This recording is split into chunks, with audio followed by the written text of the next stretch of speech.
Hello दोस्तों, हम आज गुलाम वंश के आगे की क्लास के बारे में पढ़ेंगे जो कि इल्तुतमिश के बारे में है। इससे पहले हम पिछले क्लास में ऐबक और आराम शाह के बारे में पढ़ चुके हैं। तो आज हम इल्तुतमिश के बारे में जानेंगे और उससे जितने भी रिलेटेड क्वेश्चन एग्ज़ाम में पूछे जाते हैं उसके बारे में आज जानेंगे। तो इल्तुतमिश जो था गुलाम राजाओं में सबसे महान था। वह इल्बरी जाति का तुर्क था। इल्तुतमिश का जन्म तुर्किस्तान में हुआ था, लेकिन उसे कम उम्र में ही अपने रिश्तेदारों के हाथों मिले दुर्व्यवहार के कारण उसे घर छोड़ना पड़ा। फिर वह दिल्ली आने तक इधर उधर भटकता रहा। फिर उसने कुतुबुद्दीन ऐबक को इतना प्रभावित किया कि कुतुबुद्दीन ऐबक ने अपनी बेटी की शादी इल्तुतमिश से कर दी और उसे बदायूं का राज्यपाल बना दिया और उसे अमीरुल उमरा पद से सम्मानित किया। इल्तुतमिश जब बदायूं में था तो उसने अपने ससुर की मृत्यु का दुखद समाचार सुना। ऐबक के असली बेटे आराम शाह को दरबार के अमीरों ने गद्दी पर बिठाया था। आराम शाह ने खुद को शासन करने में काफ़ी अक्षम साबित कर दिया, तो दिल्ली के तुर्क सरदारों एवं नागरिकों के विरोध के फलस्वरूप इल्तुतमिश को दिल्ली के सिंहासन पर बिठाया गया। और जब इल्तुतमिश सिंहासन पर बैठा तो सिंहासन पर सत्तारूढ़ होने के बाद इल्तुतमिश को बहुत ही विकट परिस्थितियों का सामना करना पड़ा।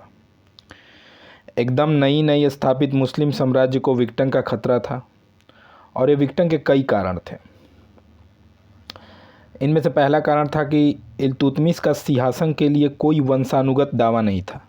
अब वंशानुगत दावा का मतलब ये होता है कि सिंहासन सुल्तान के वंश के किसी व्यक्ति को ही मिले, लेकिन इल्तुतमिश स्वयं एक गुलाम था और मुस्लिम कानून के अनुसार कोई भी गुलाम कभी भी सिंहासन पर नहीं बैठ सकता था।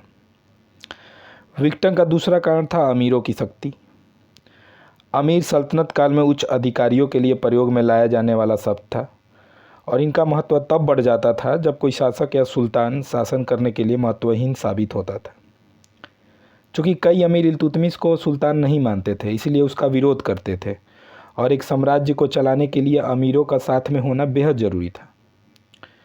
ये दूसरा कारण था विघटन का। विघटन का तीसरा कारण था सिंध और मुल्तान के शासक कुबाचा और गजनी के शासक यल्दूज ने इल्तुतमिश को दिल्ली के सिंहासन के लिए सही उत्तराधिकारी के रूप में मान्यता देने से इनकार कर दिया था और दोनों लाहौर के समृद्ध प्रांत के लिए प्रयास कर रहे थे। इससे पहले कुतुबुद्दीन ऐबक के टॉपिक में भी हमने यल्दूज और कुबाचा का वर्णन किया था कि वो भी कुतुबुद्दीन ऐबक को दिल्ली का संस्थापक नहीं मानते थे और लाहौर के लिए हमेशा प्रयत्न करते रहते थे। तो ये कुछ कारण थे।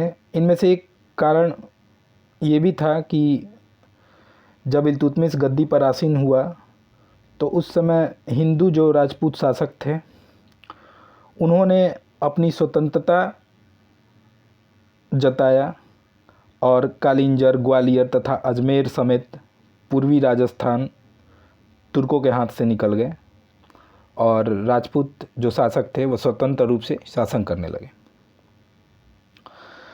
तो ऐसी बहुत सारी चुनौतियां थी जिससे इल्तुतमिश को सामना करना था, लेकिन इल्तुतमिश ने खुद को इन चुनौतियों से बाहर निकाला और अपनी स्थिति सुरक्षित कर ली और दिल्ली सल्तनत को काफ़ी मजबूत बनाया और लगभग 25 वर्षों तक शासन किया। यह इल्तुतमिश ही था जिसने देश को एक राजधानी, एक स्वतंत्र राज्य, सरकार का एक राजशाही रूप और एक शासक वर्ग दिया। ये तो इल्तुतमिश के परिचय के बारे में हुआ। अब हम वो क्वेश्चन पढ़ते हैं जो इल्तुतमिश के बारे में इम्पोर्टेंट है और जो एग्ज़ाम में पूछे जाते हैं। इल्तुतमिश ऐबक का गुलाम एवं दामाद था और ऐबक की मृत्यु के समय वह बदायूं का गवर्नर था। ये क्वेश्चन पूछ चुका है कि जब इल्तुतमिश कहाँ का राज्यपाल था जब ऐबक की मृत्यु हुई थी। तो जब ऐबक की मृत्यु हुई तो इल्तुतमिश बदायूं का गवर्नर था या राज्यपाल था। इल्तुतमिश को गुलाम का गुलाम कहा गया है चूँकि कुतुबुद्दीन ऐबक स्वयं एक गुलाम था और इल्तुतमिश कुतुबुद्दीन ऐबक का गुलाम था, इसीलिए इल्तुतमिश को गुलाम का गुलाम कहा गया है। ऐबक ने इल्तुतमिश को अनहिलवाड़ युद्ध के दौरान खरीदा था।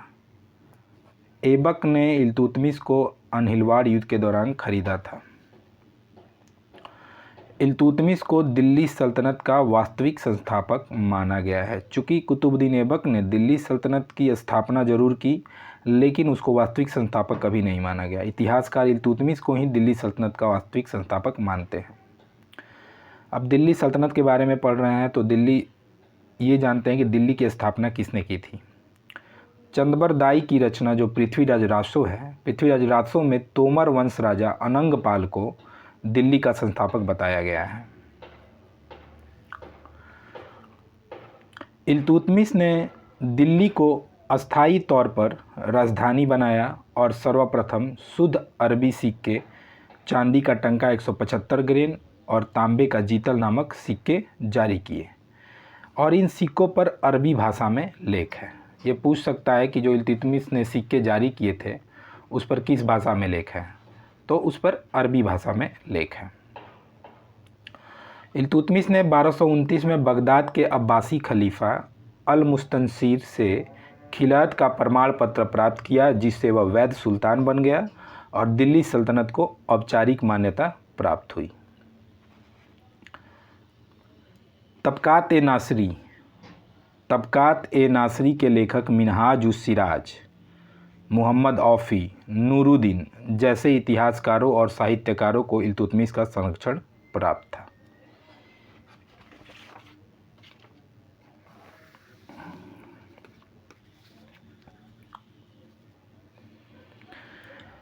इल्तुतमिश ने अपने दरबार में न्याय का घंटा लगवाया था, जिसको बजाकर कोई भी नागरिक न्याय का गुहार लगा सकता था। चूँकि इल्तुतमिश ने अपने दरबार के बाहर एक पत्थर की शेर की मूर्ति बनाई थी और उसके गले में एक घंटा लगवाया था, ताकि कोई भी जनता, कोई भी नागरिक उसको बजाकर न्याय का गुहार लगा सकता था।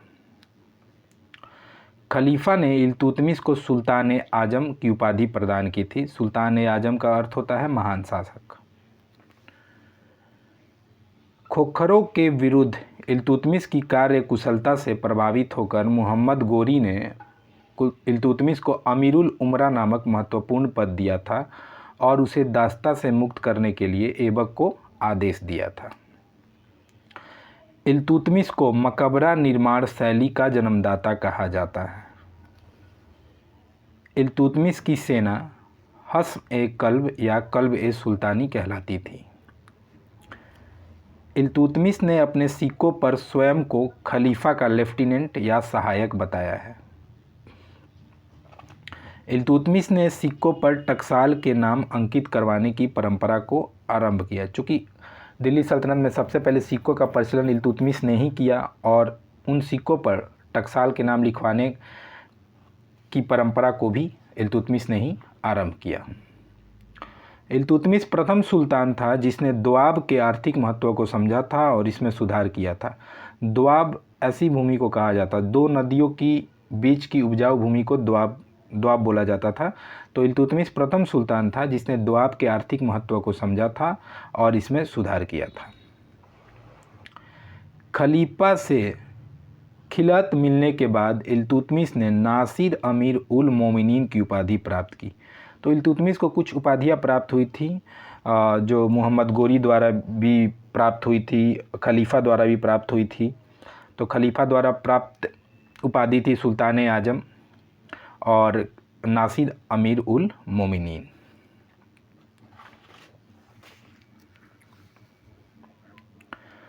भारत में संभवतः पहला मकबरा निर्मित करवाने का श्रेय भी इल्तुतमिश को दिया जाता है। एग्जाम पॉइंट व्यू से बहुत इंपॉर्टेंट है कि सबसे पहले दिल्ली सल्तनत में मकबरा शैली निर्माण करने का सबसे पहले मकबरा शैली का निर्माण किसने करवाया था, तो इल्तुतमिश ने करवाया था और संभवतः अपने पुत्र नसीरुद्दीन महमूद का मकबरा उसने सर्वप्रथम बनवाया था। इल्तुतमिश ने उदयगिरी स्थित चंद्रगुप्त द्वितीय के लौह स्तंभ को महरौली दिल्ली में स्थापित किया था। इम्पोर्टेंट है। इल्तुतमिश ने दिल्ली सल्तनत में इक्ता व्यवस्था को आरंभ किया। इक्ता व्यवस्था के बारे में जानते थे कि ये कैसी व्यवस्था थी दिल्ली सल्तनत में। तो इक्ता एक अरबी शब्द है। सल्तनत काल में प्रांतों को प्रायः इक्ता कहा जाता था। शासक या सुल्तान द्वारा किसी व्यक्ति को सुल्तान की प्रशासनिक और सैनिक सेवा करने के बदले में दी गई भूमि इक्ता कहलाती थी। तो इक्ता वैसी भूमि होती थी, सुल्तान के अधीन में जो अधिकारी थे या सैनिक थे वो कोई कार्य करते थे तो उसके बदले सुल्तान उन्हें एक भूमि का टुकड़ा दे देता था। उसी भूमि को इक्ता कहते थे। इक्ता की प्रायः दो श्रेणियां होती थी। प्रांतीय स्तर पर बड़ी इक्ता जो उच्च वर्ग के अमीरों को दी जाती थी, और ग्रामीण स्तर पर छोटी इक्ता जो सैनिकों को वेतन के बदले दी जाती थी।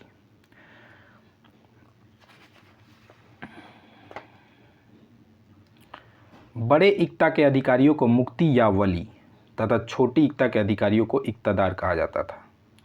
मुक्ति या वली अपना वेतन, सैनिक खर्च, प्रशासनिक खर्च काटने के पश्चात जो रकम शेष बचता था उसे वह केंद्र या सुल्तान के खजाने में भेज देते थे। ऐसी रकम फवाजिल कहलाती थी। ये क्वेश्चन एक बार बीपीएससी में पूछ चुका है कि फवाजिल का अर्थ क्या होता था।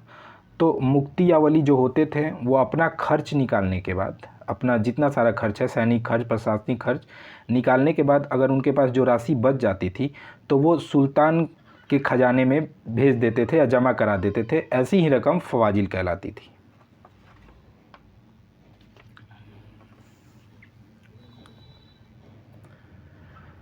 इक्तादारों का पद वंशानुगत नहीं होता था तथा उनका हस्तांतरण भी होता रहता था। भारत में इक्ता व्यवस्था का आरंभ मोहम्मद गोरी ने किया जब उसने 1191 ईस्वी में कुतुबुद्दीन ऐबक को झांसी का इक्तादार बनाया था। अगर आपसे ये पूछे कि दिल्ली सल्तनत में इक्ता व्यवस्था का आरंभ किसने किया तो इसका आंसर इल्तुतमिश होगा। लेकिन अगर ये पूछे कि भारत में इक्ता व्यवस्था का आरंभ किसने किया तो भारत में इक्ता व्यवस्था का आरंभ मोहम्मद गोरी ने किया। कब? 1191 ईस्वी में, जब उसने ऐबक को झांसी का इक्तादार बनाया था। अब इल्तुतमिश के जो 26 वर्षों का शासन है, मैंने इसको 3 चरण में बांट दिया है और इसके 26 वर्ष के शासन को हम 3 चरण में पढ़ेंगे। प्रथम चरण 1211 से 1220, द्वितीय चरण 1220 से 27 और तृतीय चरण 1227 से 36। प्रथम चरण पढ़ते हैं 1211 से 20। संभवतः यह चरण इल्तुतमिश का प्रतिद्वंदियों का सामना करने में चला गया। तो जानते हैं कि 1211 से 1220 में इल्तुतमिश ने किन किन प्रतिद्वंदियों का सामना किया। तो सबसे पहले ये है कि इसके अंतर्गत इल्तुतमिश ने सर्वप्रथम कुल्वी किसको बोलते थे? कुतुबुद्दीन ऐबक के समय के सरदार को कुल्वी बोलते थे, तथा मुइज्जी अर्थात मोहम्मद गोरी के समय के सरदारों के विद्रोह का दमन किया। इल्तुतमिश ने विद्रोही सरदारों पर विश्वास न करते हुए अपने 40 सरदारों का एक संगठन बनाया जिसे तुर्कान-ए-चिहलगानी या दल चलीसा या चरगान या शमसीस कहते हैं। अपने 40 गुलाम सरदारों का पढ़ा होगा कि ये इल्तुतमिश ने स्टार्ट किया था, जिसको तुर्कान-ए-चिहलगानी कहते हैं, लेकिन इनके कई सारे नाम हैं, जैसे दल चलीसा या चरगान या शमसीस। इल्तुतमिश ने अपने एक प्रबल प्रतिद्वंदी यल्दौज को 1215 ईस्वी में तराइन के तृतीय युद्ध में हराया। आपसे ये पूछ सकता है कि तराइन का तृतीय युद्ध कब हुआ था? तो 1215 ईस्वी में। किसके किसके बीच में? तो इल्तुतमिश और यल्दौज के बीच में, जिसमें इल्तुतमिश की जीत हुई थी।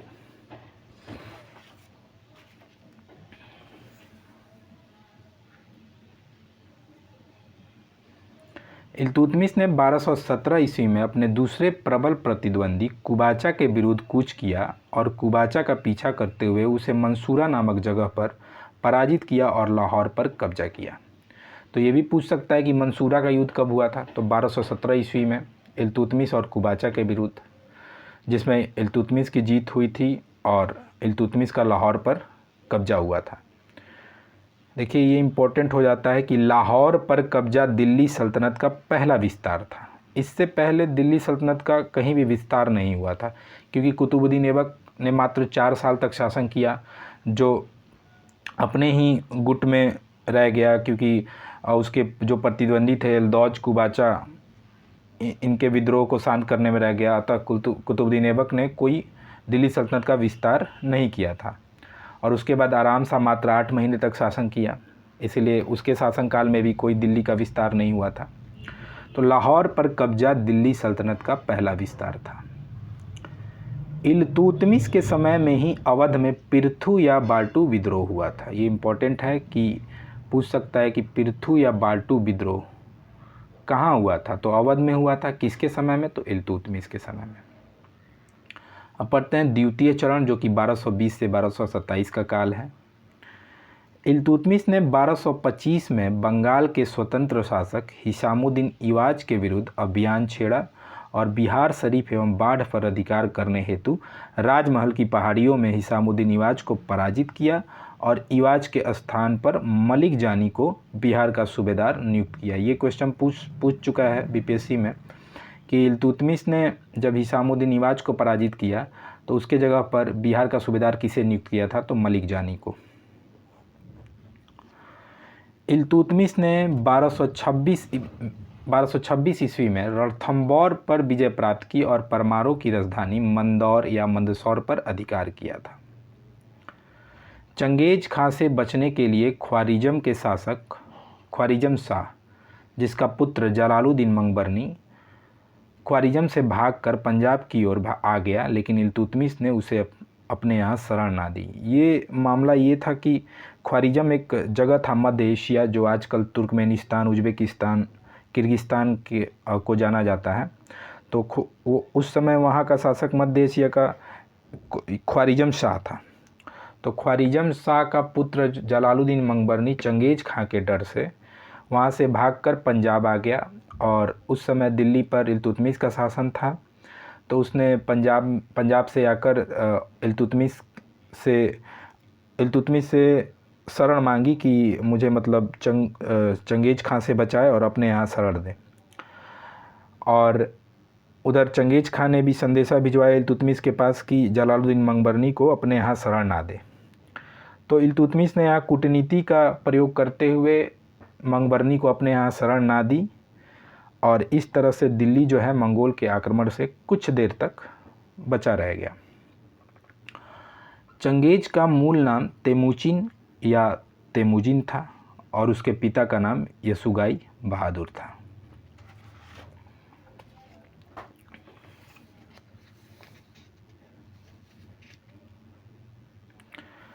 नागदा एक जगह है। नागदा को लेकर इल्तुतमिश व मेवाड़ के जैत्र सिंह के बीच में 1227 ईस्वी में भूताला का युद्ध लड़ा गया, जिसमें जैत्र सिंह विजयी रहा। तो आपसे ये पूछ सकता है कि भूताला का युद्ध कब और किसके बीच में हुआ, तो भूताला का युद्ध इल्तुतमिश और मेवाड़ के जैत्र सिंह के बीच में हुआ था, जिसमें जैत्र सिंह विजयी रहा था। तृतीय चरण 1227 से 1236। इल्तुतमिश ने 1228 में भक्कर के युद्ध में कुबाचा को पराजित किया और सिंध उच्च मुल्तान पर अधिकार कर लिया। इल्तुतमिश ने 1217 ईस्वी में भी कुबाचा को हराया था, लेकिन उस समय कुबाचा की मृत्यु ना हुई थी, बल्कि वहाँ से भागकर वह सिंध चला गया था और वहाँ से शासन करने लगा था। फिर बाद में 1228 ईस्वी में भक्कर के पास इल्तुतमिश और कुबाचा के बीच एक बार फिर युद्ध हुआ, जिसमें कुबाचा पराजित हुआ और इस तरह से सिंध उच्च मुल्तान पर इल्तुतमिश का अधिकार हो गया। और फिर कुबाचा ने शर्म के मारे सिंधु नदी में कूदकर अपनी जान दे दी। 1231 में इल्तुतमिश ने ग्वालियर के किले पर घेरा डालकर वहां के शासक मंगलदेव को पराजित किया। इल्तुतमिश का अंतिम अभियान 1236 ईस्वी में बामियान के विरुद्ध था। ये पूछ सकता है कि इल्तुतमिश का अंतिम अभियान कब और किसके विरुद्ध था, तो इल्तुतमिश का अंतिम अभियान 1236 ईस्वी में बामियान के विरुद्ध था। इल्तुतमिश द्वारा निर्मित स्थापत्य। इल्तुतमिश द्वारा कुछ निर्मित स्थापत्य हैं जो इम्पोर्टेंट है। पहला नसीरिया मदरसा जो कि दिल्ली में है। दूसरा इल्तुतमिश का मकबरा, इल्तुतमिश ने स्वयं का मकबरा बनवाया था। तीसरा सुल्तान गढ़ी का मकबरा। दिल्ली में स्थित इस मकबरे को इल्तुतमिश ने अपने पुत्र नसीरुद्दीन महमूद के लिए बनवाया था और यह तुर्कों द्वारा निर्मित प्रथम मकबरा था। तो ये पूछ सकता है कि कौन सा मकबरा तुर्कों द्वारा निर्मित प्रथम मकबरा था, तो सुल्तान गढ़ी का मकबरा, जो कि इल्तुतमिश के पुत्र नसीरुद्दीन महमूद का मकबरा था। जामी मस्जिद बदायूं में। अतरकिन का दरवाज़ा जो कि नागौर राजस्थान में, ये पूछ चुका है कि अतरकिन का दरवाज़ा कहाँ है, तो नागौर में है। शमसी ईदगाह दिल्ली। गंडक की बावली जो कि सीढ़ीदार कुआं है, महरौली में है।